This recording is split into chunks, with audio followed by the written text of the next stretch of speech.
Alô, minhas bichas da terra, as travas da pista do reduto, as ativas e as passivas, as bichas ursas e ruxidas, as machudas, as bombadas e as trans de todo o meu país. Não se esqueçam, queridas, se for visar, usar o guanto. Não pode esquecer o quanto, não pode esquecer o quanto, não pode esquecer o quanto, não pode esquecer o quanto, não pode esquecer o quanto, não pode esquecer o quanto. Não pode esquecer o quanto, não pode esquecer o quanto.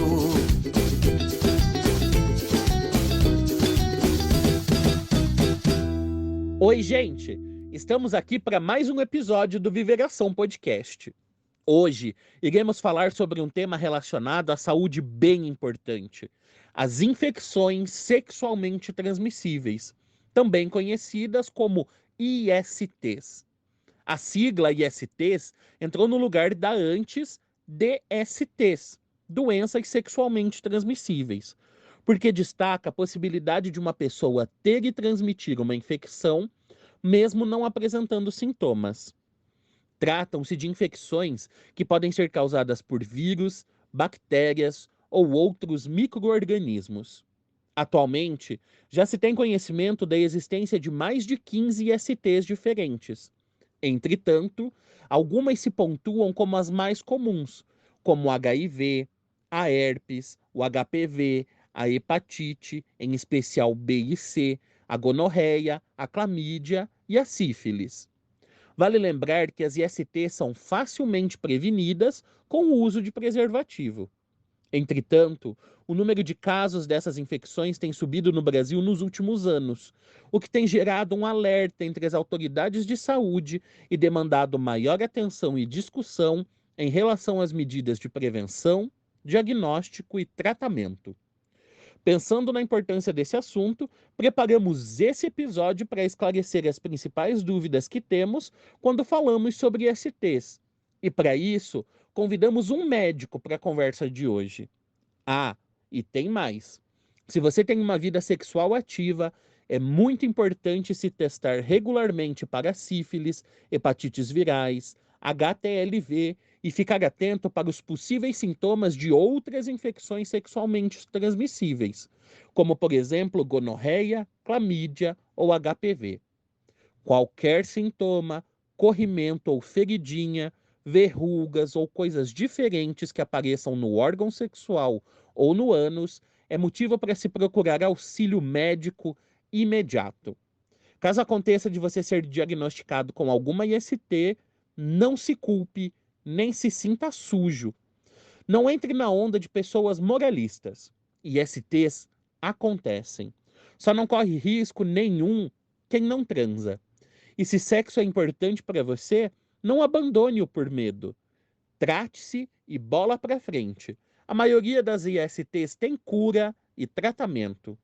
Mas vamos lá para o papo com o infectologista. Ele vai dar dicas preciosas para que saibamos evitar ISTs. Você não pode perder. Seja bem-vindo ou bem-vinda ao Viveração, nosso encontro quinzenal para falar de sexualidade, saúde e direitos humanos. Oi, gente, tudo bem? Hoje a gente está aqui com o João Beber, ele é médico infectologista e ele vai conversar um pouquinho com a gente sobre ISTs, sobre as principais e nos explicar uns detalhes aí que a gente quer saber. Tudo bem, João? Oi, Guto, tudo bem? Eu queria agradecer o teu convite, né, para participar aqui, falar um pouco do meu trabalho, falar sobre um tema que eu acho que é super importante, que são as infecções sexualmente transmissíveis. Eu agradeço a oportunidade. Então, João, vamos começar então. Fala um pouquinho para a gente, assim, quem é você, o que você tem feito nos últimos tempos. Conta aí para o pessoal que é ouvinte do Viveração. Então, pessoal, como o Guto mesmo falou, eu me chamo João, eu sou médico residente aqui do Hospital de Clínicas, que é afiliado à Federal do Paraná. E nesses últimos anos eu vivi quase a pandemia do Covid, né? Então a gente trabalhou bastante aí por conta da pandemia do Covid. E é isso. Legal. Então tá. João, vamos começar então falando logo do assunto que a gente combinou aqui, que são as ISTs, que são as infecções sexualmente transmissíveis. E eu queria saber de você quais são as mais comuns, assim, quais são as mais preocupantes, que aparecem mais, principalmente entre homens gays, né? Que é o pessoal que escuta o podcast, que a maioria são homens gays. Entendo. Então, Guto, antes da gente falar propriamente dito sobre infecções sexualmente transmissíveis, eu tenho que falar para todos que existe um protocolo de diretrizes clínicas e terapêuticas do Ministério da Saúde, o protocolo é o guia para todos os médicos, de uma forma geral, ou até pessoas que têm interesse em ler. Está disponível, né, em todas as plataformas da internet, assim, e ele serve como um norte, né, de como começar a pesquisar, como questionar a respeito das doenças e principalmente da conduta, tá? Então, tem um protocolo específico para infecções sexualmente transmissíveis, que ele é bem fácil de ler, ele não é pequeno, ele é longo até, e eu gosto bastante desse protocolo em específico, porque o início dele, ele fala algo que eu julgo sempre muito importante, principalmente na minha prática clínica, né? Como eu falei para vocês, eu sou residente, eu ainda estou aprendendo muita coisa dentro da infectologia, mas o PCDT de infecções sexualmente transmissíveis, a última edição é agora, de 2020, então é até que recente, e ele começa a fazer uma abordagem centrada na pessoa, né? Então ele sai daquele patamar em culpar o paciente e ele começa a centrar no paciente, a conversar, a dividir a escolha principalmente de terapia e tentar entender qual é a realidade que o paciente está vivendo, tá? Então, quando a gente está pensando nisso, a gente está pensando em promoção de saúde, que é muito importante. Eu não quero me delongar muito nessa parte, porque não é muita pergunta que tu me fez, mas é só para tentar entender que dentro desse protocolo tem a mandala da prevenção, que é algo que a gente sempre tem que ter na cabeça, né? Então, é sempre tentar entender qual que é a realidade que o paciente está vivendo, por que ele tem alguns comportamentos de risco, algumas exposições, né? Oferecer sempre as testagens para as infecções sexualmente transmissíveis. Hoje a gente tem teste rápido para HIV, sífilis, hepatite B, hepatite C, que são ofertados nas unidades básicas de saúde. Conversar sobre, né, o que leva ele a se expor, tentar entender aquela realidade, e é isso, né? Então, quando a gente está falando em rastreio, a gente está falando de prevenção também, né? E a prevenção, ela serve para diminuir a morbidade e diminuir a mortalidade relacionada a essas doenças. E então o Ministério da Saúde, ele indica hoje a testagem pelo menos semestral, né, para as infecções sexualmente transmissíveis, né? Atualmente, quais são as mais comuns? Elas são mais ou menos como se fossem separadas em caixinhas. Então, tem as síndromes ulceradas, que são aquelas que fazem feridinha mesmo, né? Que aí dentro tem a sífilis. Tem as síndromes do corrimento vaginal. Então, daí vem, por exemplo, claro que não é o foco do podcast de agora, né? Mas a gente tem que pensar também, tem do corrimento tanto vaginal quanto uretral, né? Então, a gente vai falar hoje, eu tentei focar um pouco mais em sífilis e síndrome do corrimento uretral, que pode ser tanto o gonocócico, né, que é o gonococo, quanto o da clamídia, tá? Essas são as mais comuns, mas dentro das infecções sexualmente transmissíveis, obviamente a gente tem que falar de HIV, eu acho que essa já deve ter sido uma pauta que foi abordada aqui no podcast, né? Hepatite B também é importante, tá bom? Tá certo, muito bom, muito bom. A gente já falou muitas vezes aqui sobre a prevenção combinada, né? Que é uma prevenção que envolve não só uma intervenção biomédica, mas uma intervenção estrutural, né? Tem que essa coisa do entendimento da situação das pessoas, tanto social quanto cultural, enfim. E a gente já falou em alguns episódios aqui bastante sobre HIV, né? Porque é um dos focos desse podcast. Mas também a gente citou algumas vezes, sempre citamos, né, as ISTs no geral, tanto a gonorreia quanto clamídia, sífilis e tal. Só que nunca fizemos um episódio concentrado nesse tema em específico, né? Porque às vezes a gente fala muito do HIV e esquece um pouquinho das outras ISTs, das hepatites, né? Como você bem lembrou. E é isso. Bom, hoje a gente tem uma coisa diferente nesse episódio, né? Que pela segunda vez, na verdade, porque o ano passado tivemos a participação de um ouvinte, mas pela segunda vez temos um ouvinte aqui assistindo a gravação, que é o Leonardo Kluck, que é estudante de psicologia, e a participação dele foi um sorteio lá de um grupo secreto do Viveração, no Telegram. A gente temos 2 grupos, um grupo normalzinho para comunicação dos nossos episódios e tal, e tem um grupo secreto onde é permitido a troca de nudes e falas um pouco mais picantes. E a gente sorteou lá e ele se interessou, e ele também vai aproveitar que está participando aqui, a gente resolveu abrir uma pergunta para ele fazer para o nosso entrevistado. Então, João, Leonardo, eu te passo a palavra. Se você pudesse apresentar rapidinho e pode fazer a pergunta para o João daí. Show. Bom, me chamo Leonardo, acompanho o Viveração tem aí pouco menos de um ano, é uma honra estar aqui. Sou estudante de psicologia e a minha dúvida vem de uma experiência muito própria. Eu, em março, contraí uma uretrite, entrei, né, aderi ao tratamento, tive ali, né, alguns dias, né, que a gente tem que ficar sem ter nenhuma relação, e voltei à minha prática. Tive a surpresa de um pouco menos de um mês depois, eu acabei me infectando por uma outra uretrite, né, causado por um outro patógeno. Queria saber se eu só fui muito azarado ou se isso realmente pode acontecer, se isso é algo biológico, e se for, há alguma recomendação do tipo assim, não, mesmo após o tratamento, fica uns 2 meses, enfim, alguma coisa para evitar esse tipo de situação, porque foi bem desagradável.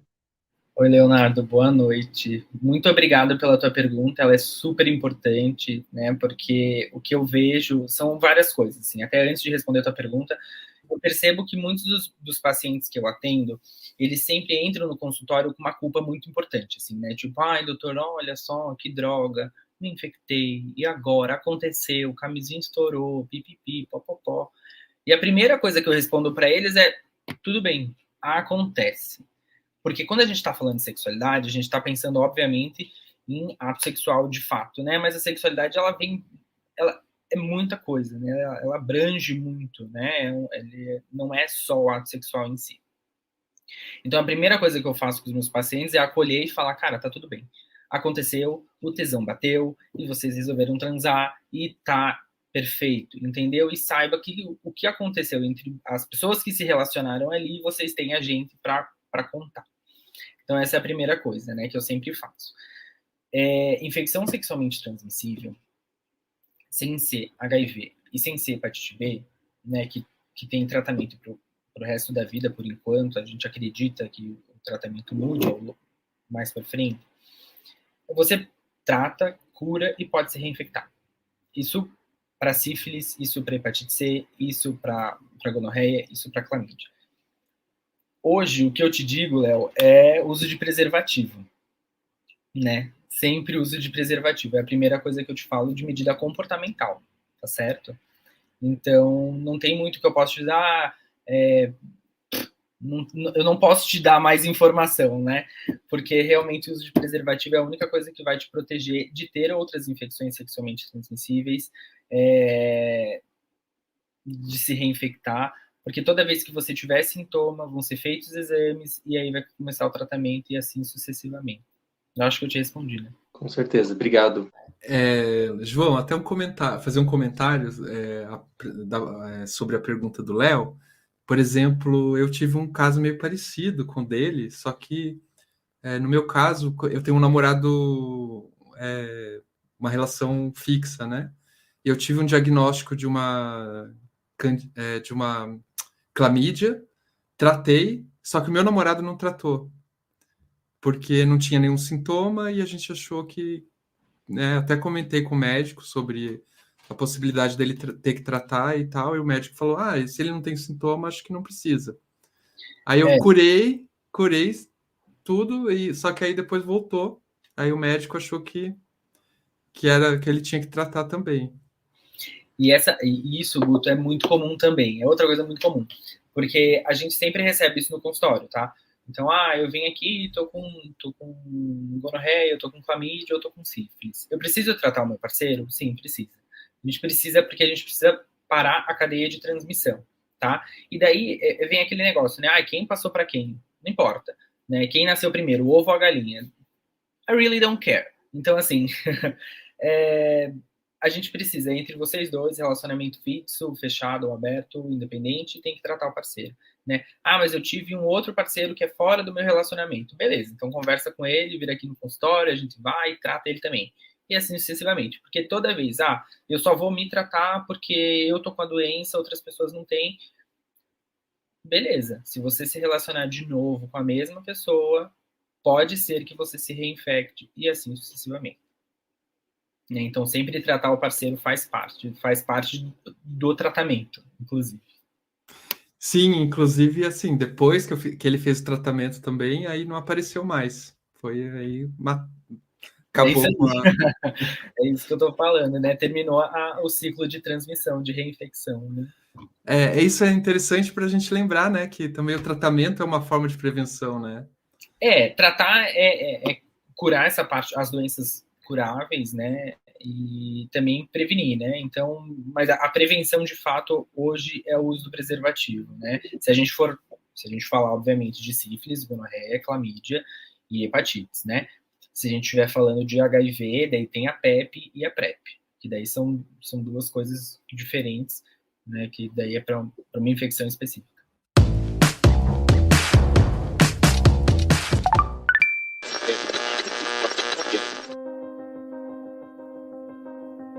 O Viveração precisa de você. Temos atualmente uma epidemia de HIV concentrada na população negra, jovem e gay do Brasil. Essas populações são também as mais atingidas pelos casos e pelas mortes em decorrência da AIDS.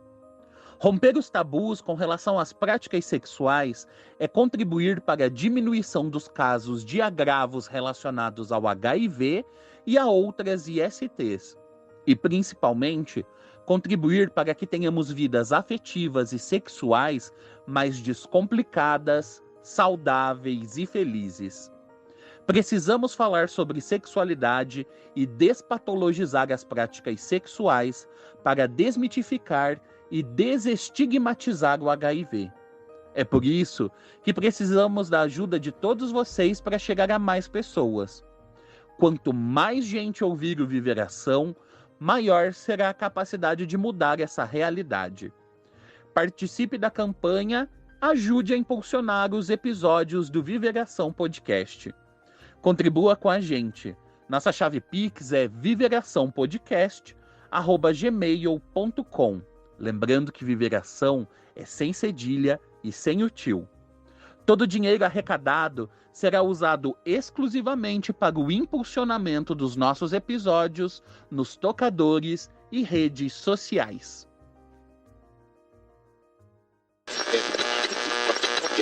Você comentou, João, agora há pouco, sobre a questão do estigma, né?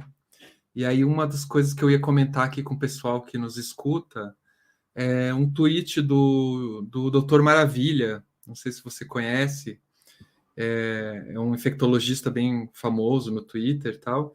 Ele escreveu sobre esse tema, né? Nosso tema de hoje, as ISTs, ele escreveu: "Ei você que foi diagnosticado com uma IST, não se culpe, não se sinta sujo, não entre na onda de um profissional higienista e moralista. ISTs acontecem, só não corre risco quem não transa.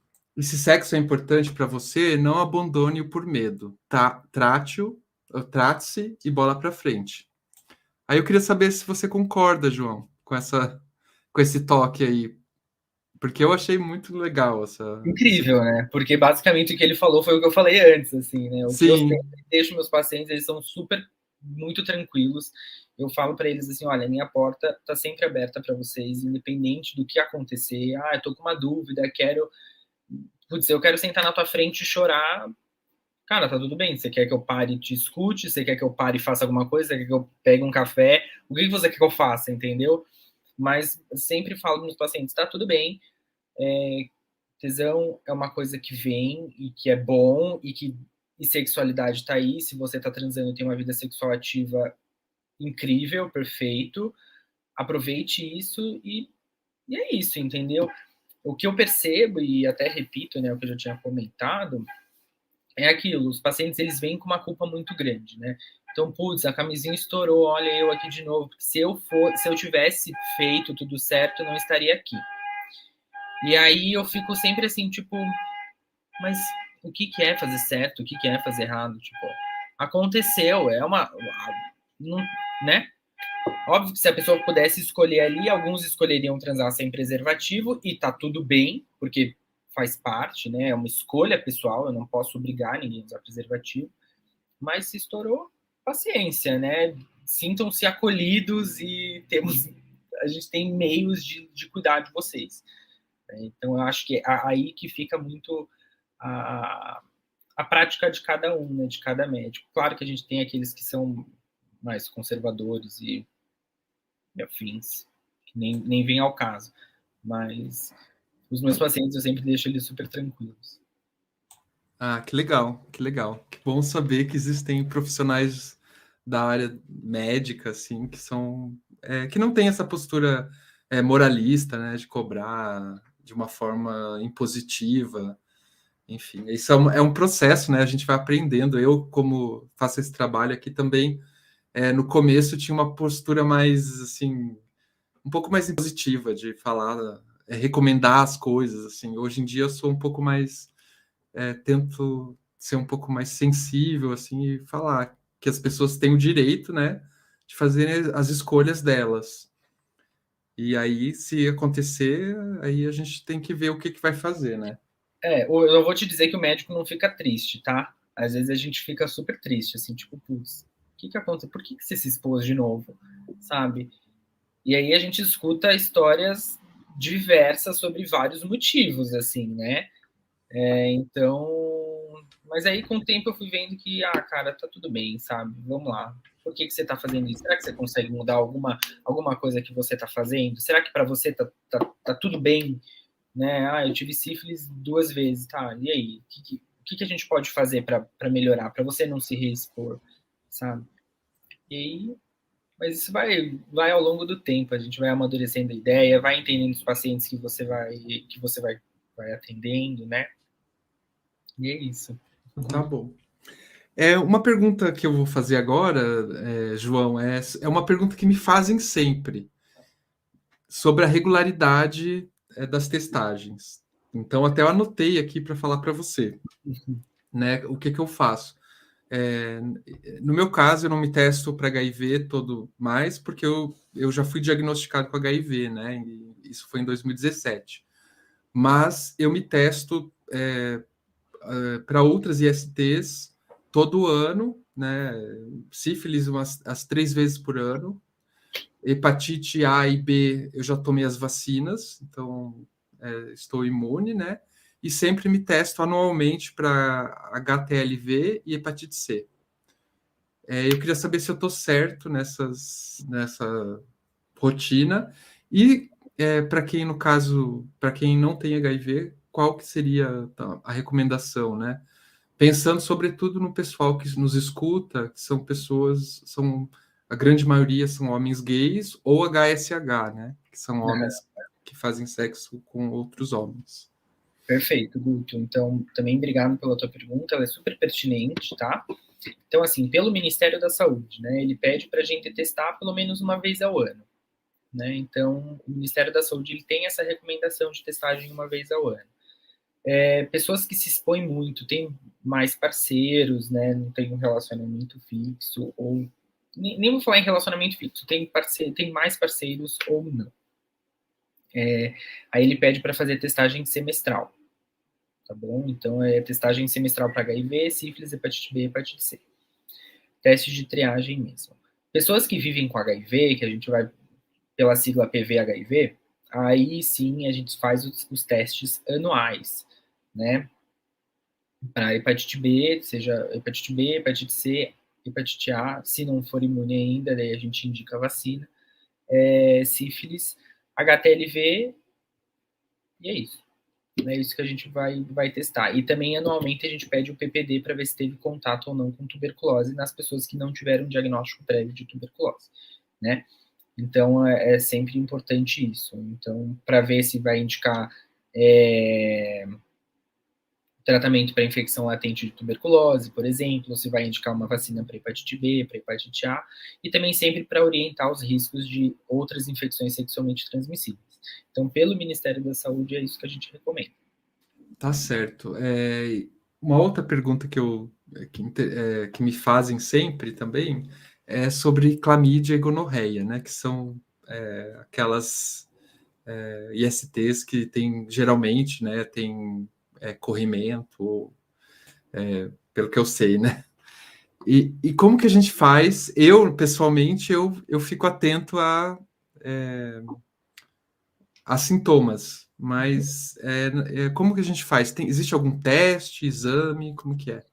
Não, gonorreia e clamídia assim, que a gente chama, né, dentro da caixinha da síndrome do corrimento uretral, né? Então, dentro dessa caixinha da síndrome do corrimento uretral, a gente vai abrir 2 diagnósticos.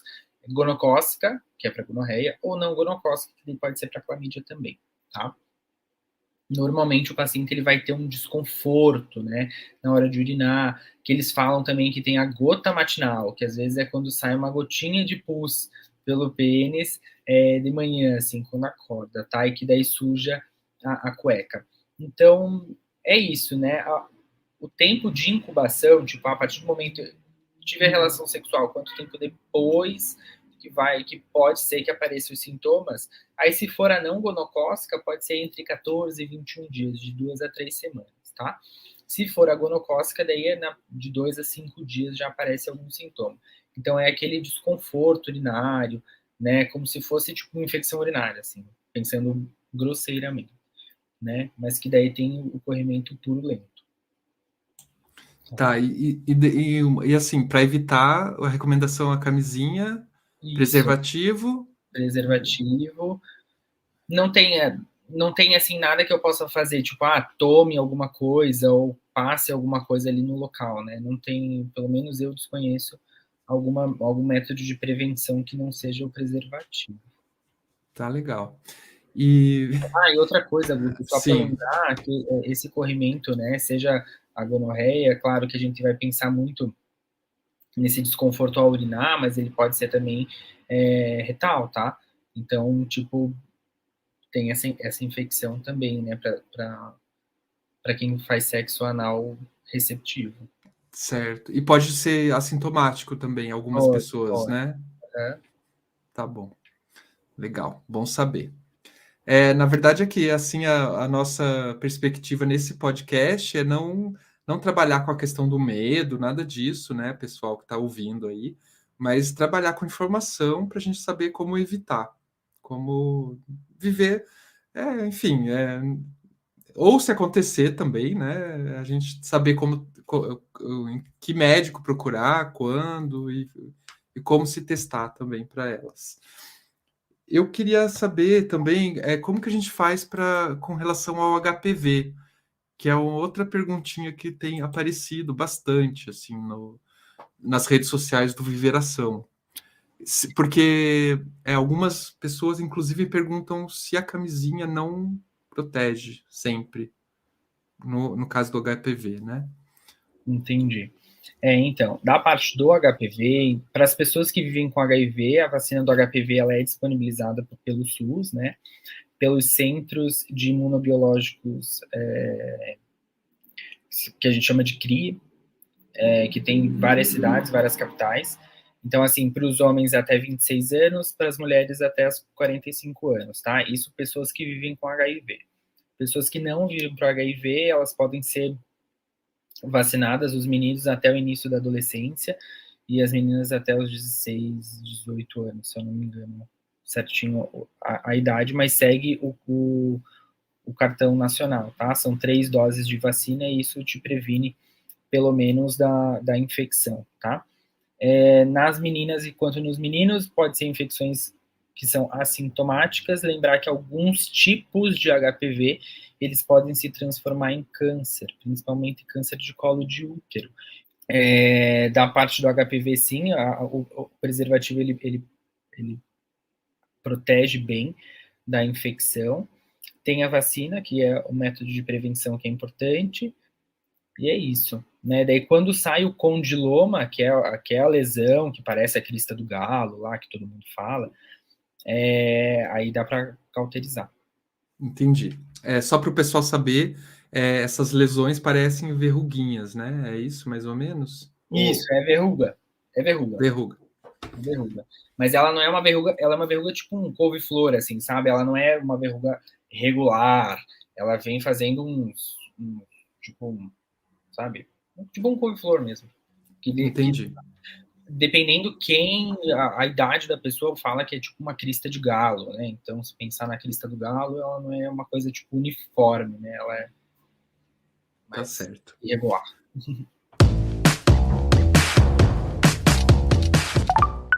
Então, tem uma pergunta agora que talvez seja um pouquinho polêmica, né? Mas eu tenho que fazer porque é uma pergunta que sempre aparece desde o ano passado, quando a gente começou o projeto. Tem algumas pessoas que mandam essa mensagens para a gente falando sobre isso, perguntando isso. Então, eu falei, vou aproveitar que o João está participando e fazer essa pergunta que é uma pergunta recorrente, né? Várias pessoas escrevem para o podcast dizendo, olha, não gosto de usar camisinha, não gosto de usar preservativo. Qual a recomendação para ISTs? Né? Isso eu acredito que a pessoa deve estar falando das ISTs além do HIV, né? Porque para o HIV a gente tem a PrEP, né? Que é recomendada, enfim. Qual é a recomendação para evitar as ISTs? Testagem regular e o que mais? Então, Guto, é bem comum as pessoas não gostarem de usar preservativo, né? E daí é bem comum também várias explicações do porquê que não gosta, né? Ou porque aperta, ou porque não sei o quê, bibibibobó. Enfim, isso vai muito de cada um, tá? O importante de saber é que infecção sexualmente transmissível, ela se dá por contato por material biológico. Não necessariamente sêmen, mas contato com sangue.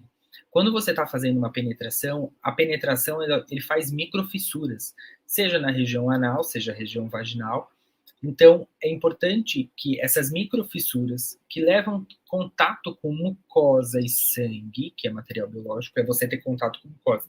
Por isso que HIV, por exemplo, abraçando você não pega HIV. Mas se você tiver uma relação sexual com penetração, sem preservativo, uma pessoa que desconhece seu diagnóstico, ou que tem uma carga viral muito elevada, né, que tem uma carga viral detectável, elevada, a chance de transmissão é muito maior. Né, porque daí da parte do HIV é uma outra conversa que a gente fala que indetectável é a mesma coisa que intransmissível. Mas as outras infecções sexualmente transmissíveis, elas acontecem da mesma forma, né? Então é contato com material biológico.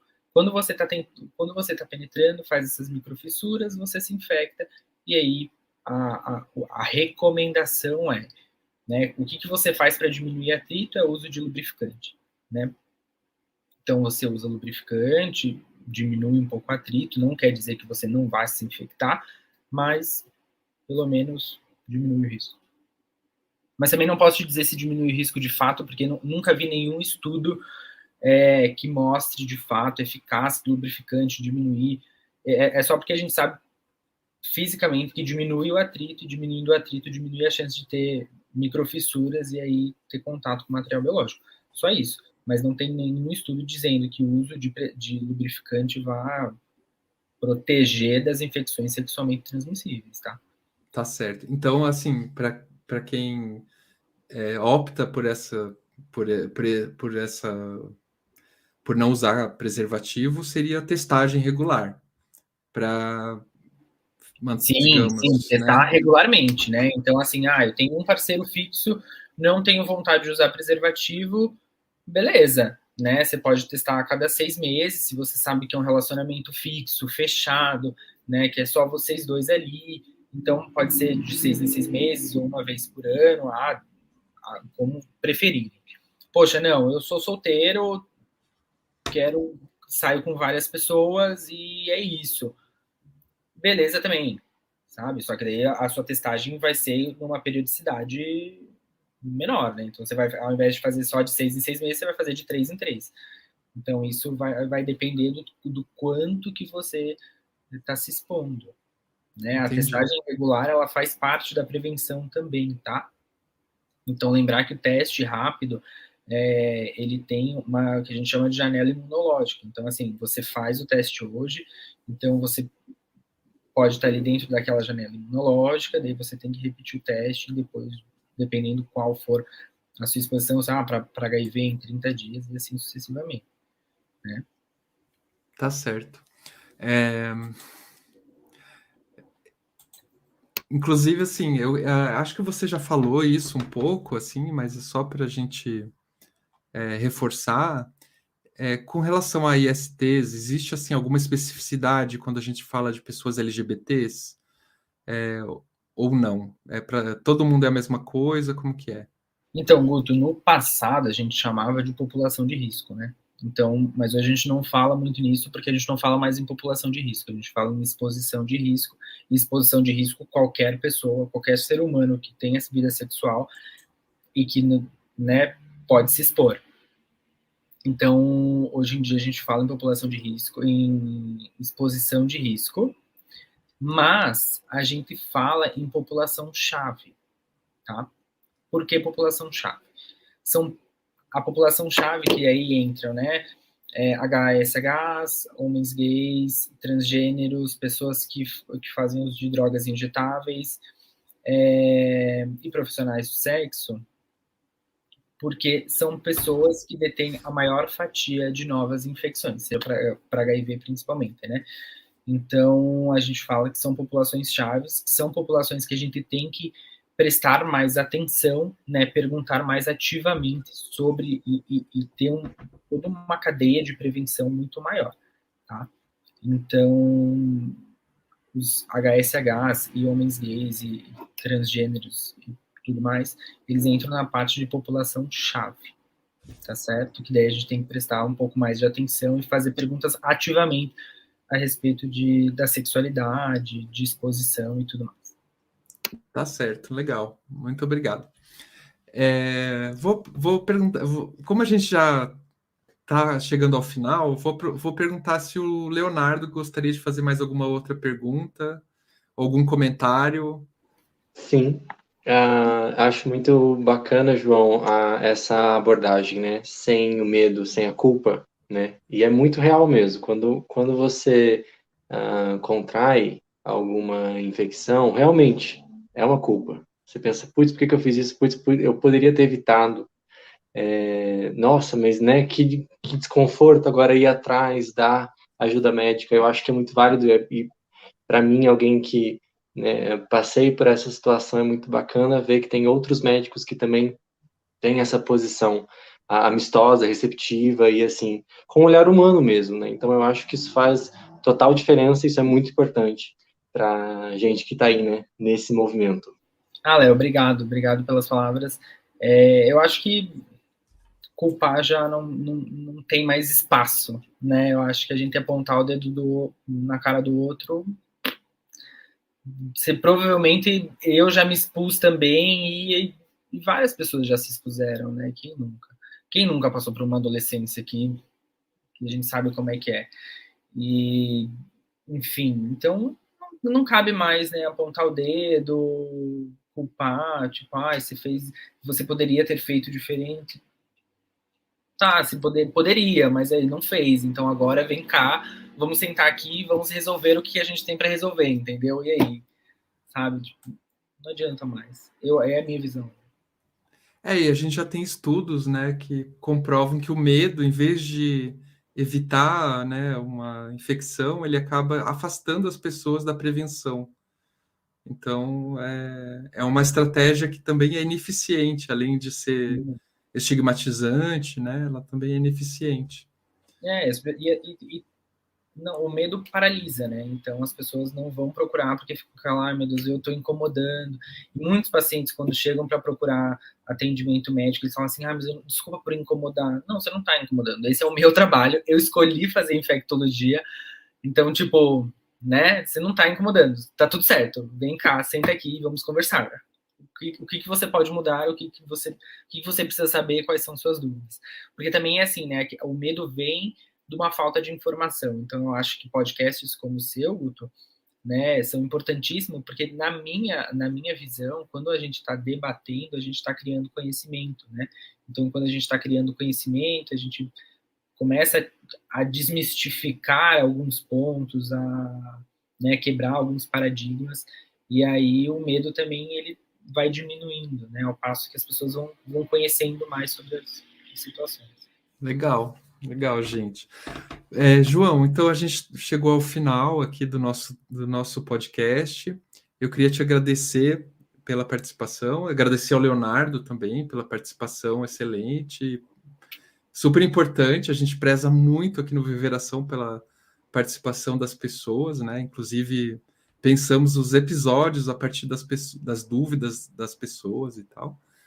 E eu queria abrir o microfone, João, para você, se você quiser passar algum recado, passar redes sociais também, fica à vontade, indicar alguma coisa. Guto, eu queria te agradecer, né, mais uma vez pela oportunidade que tu deu para eu falar um pouco do meu trabalho, para falar um pouco da forma como eu penso, né, a respeito das infecções sexualmente transmissíveis. Sim, é um tema que eu adoro falar. Eu gosto muito de falar sobre HIV, sobre hepatites virais. Essa é a minha área de atuação agora, né? Claro que eu estou na residência, eu tenho que atuar em todas as áreas dentro da infectologia. Mas eu gosto muito dessa parte de HIV e de sexualidade, tá? Então, foi um prazer imenso vir aqui discutir com vocês. Léo, muito obrigado pelas tuas perguntas, pelas tuas palavras. Eu acho que é muito importante ter esse feedback, essa demanda, assim, né? Porque, mais uma vez, né? Como eu falei para vocês, assim, eu acho que quando a gente começa a debater o assunto, a gente começa a desmistificar coisas, perder medo e gera informação. E informação é o que a gente mais precisa, né? Sempre precisou e atualmente a gente tem precisado cada vez mais. Então, é muito importante esse teu canal. Minhas redes sociais, eu não posto nada de infecto lá. Eventualmente eu posto um negocinho ou outro, mas se quiserem me seguir, meu @ é João L. Beber, tá?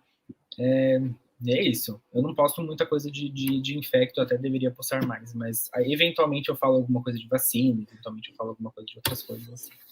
Tá certo? Tá certo, muito obrigado. Leonardo, você quer falar alguma coisa? Ou quer passar rede social? Não. Ai, meu Deus. Não, eu vou fazer um pouco diferente. Eu quero convidar a galera que está assistindo para entrar no nosso grupo do Telegram, porque aquela troca é sempre muito bacana. Então, fui aqui, pego de surpresa. É isso aí, bora entrar lá, gente.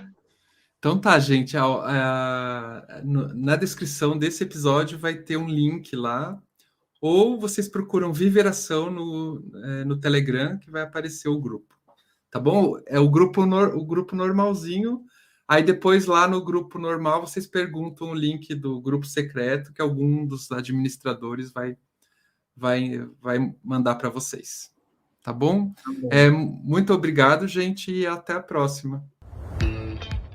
O Viveração tem como coordenador e gestor de redes sociais Augusto Mena Barreto. Breno Gonçalves da Silva como auxiliar de coordenação e também gestor de redes sociais. Guilherme Mendes Muniz na edição de som e mixagem. Breno Otávio Camargo como designer gráfico e Matheus Freitas nas locuções das vinhetas de abertura e encerramento dos episódios. A segunda temporada do Viveração tem o apoio e o financiamento do Fundo Positivo.